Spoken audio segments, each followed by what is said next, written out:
God, guys, I have a Cadillac 2014 and I'm getting no sound from it.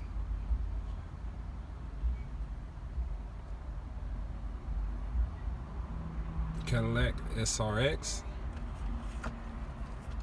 and getting no sound from it at all. For some reason the clue system is taken. Anybody could tell me what to do. For some reason, I know I could get sound through there, but some reason I'm not getting no sound. I get the radio. See, when I start it, this is the Tesla screen right there.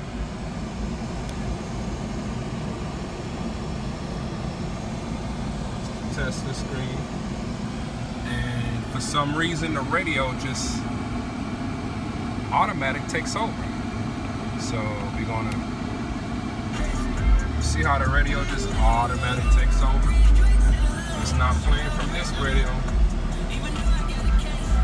I know somebody can tell me what to do. Somebody tell me what to do. And I'm not getting no sounds. I gotta try audio cords and everything.